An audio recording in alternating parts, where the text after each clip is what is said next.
And I want to do a bunch of examples dealing with probably the two most typical types of polynomial multiplication that you'll see definitely in algebra. And the first is just squaring a binomial. So if I have x plus 9 squared, I know that your temptation is going to say, oh, isn't that x squared plus 9 squared? And I'll say, no, it isn't. You have to resist every temptation on the planet to do this. It is not x squared plus 9 squared. Remember, x plus 9 squared, this is equal to x plus 9 times x plus 9. This is a multiplication of this binomial times itself. You always need to remember that. It's very tempting to think that it's just x squared plus 9 squared. But no, you have to expand it out.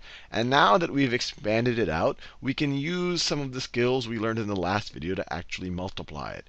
And just to show you that we can do it in the way that we multiplied the trinomial last time, let's multiply x plus 9 times x plus a magenta 9.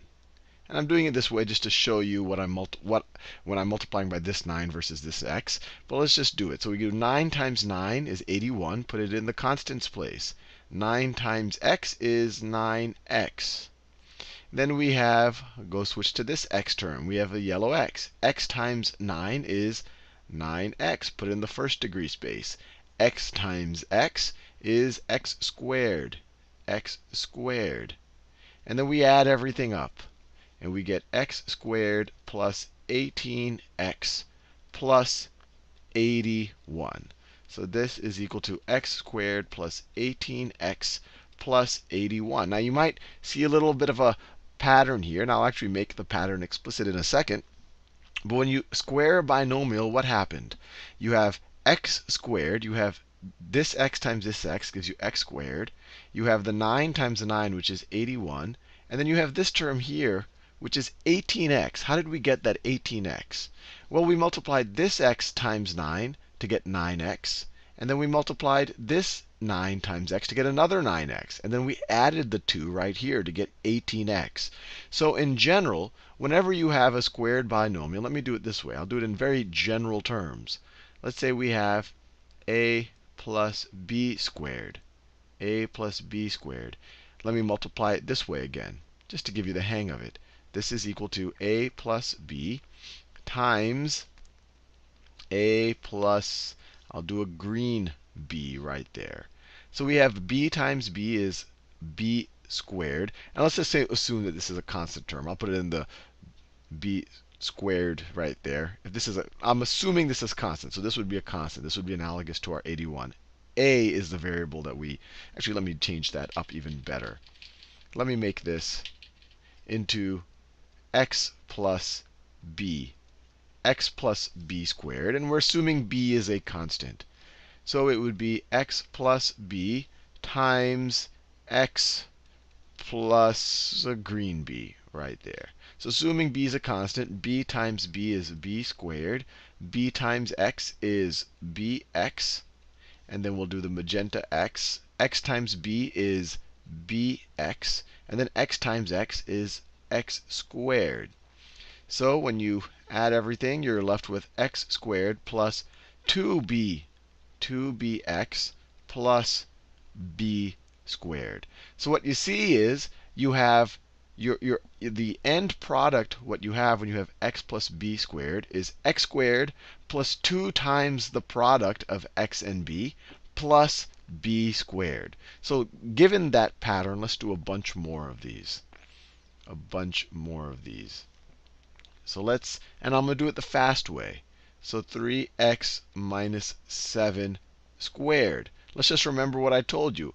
And just don't remember it. You should always have in the back of your mind, you should know why it makes sense. If I were to multiply this out, do the distributive property twice, you know you'll get the same answer. So this is going to be equal to 3x squared plus 2 times 3x times negative 7, right? We know that is 2 times the product of these terms, plus negative 7 squared. And if we use our product rules here. 3x squared is the same thing as 9x squared. This right here, you're going to have a 2 times the 3, which is 6, times the negative 7, which is negative 42x. And then a negative 7 squared is plus 49. That was a fast way. And just to make sure that I'm not doing something bizarre, let me do it the slow way for you. 3x minus 7 times 3x minus 7. Negative 7 times negative 7 is positive 49. Negative 7 times 3x is negative 21x. 3x times negative 7 is negative 21x. 3x times 3x is 9x squared. Let me scroll to the left a little bit. Add everything. You're left with 9x squared minus 42x plus 49. So we did indeed get the same answer. Let's do one more, and we'll do it the fast way. So if we have 8x minus 3. Actually, let me do it one that has more variables in it. Let's say we had 4x squared plus y squared. And we wanted to square that. Well, same idea. This is going to be equal to this term squared, 4x squared squared, plus 2 times the product of both terms, 2 times 4x squared times y squared, plus y squared, this term squared. And what's this going to be equal to?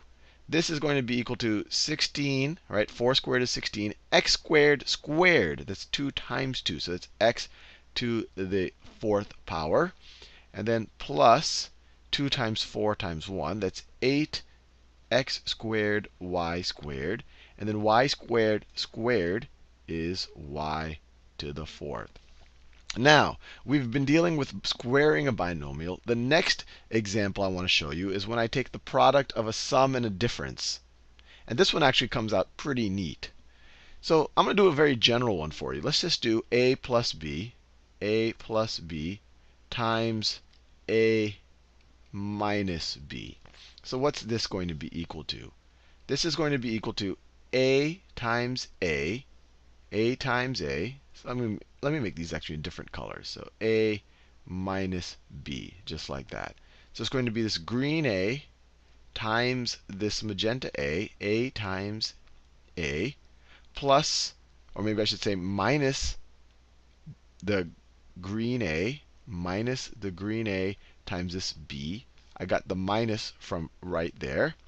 And then we're going to have the green b, so plus the green b times the magenta a. I'm just multiplying every term by every term, times the magenta a. And then finally, minus the green b, minus the green b. That's where the minus is coming from. Minus the green b times the magenta b, times the magenta b. And what is this going to be equal to? This is going to be equal to a squared. And then this is minus ab. This could be rewritten as plus ab. And then we have minus b squared. These right here cancel out. Minus ab plus ab. So you're just left with a squared minus b squared, which is a really neat result because it really simplifies things. So let's use that notion to do some multiplication. So if we say 2x minus 1 times 2x plus 1. Well, these are the same things. The 2x plus 1, you could view this as, if you like, a plus b. And the 2x minus 1, you could view it as a minus b, where this is a and that b is 1. This is b. This is b. That is a. Just using this pattern that we figured out just now. So what is this going to be equal to? It's going to be a squared. It's going to be 2x squared minus b squared minus 1 squared. 2x squared is 4x squared. 1 squared is just 1, so minus 1. So it's going to be 4x squared minus 1. Let's do one more of these just to really hit the point home. So if well, actually I'll just focus on multiplication right now. If I have 5a minus 2b, and I'm multiplying that times 5a plus 2b. And remember, this only applies to when I have a a product of a sum and a difference. That's the only time that I can use this, and I've shown you why. And if you're ever in doubt, just multiply it out. It'll take you a little bit longer, and you'll see the terms canceling out. You can't do this for just any binomial multiplication. You saw that earlier in the video when we were multiplying, when we were taking squares. So this is going to be, using the pattern, it's going to be 5a squared minus 2b squared, which is equal to 25a squared minus 4b squared.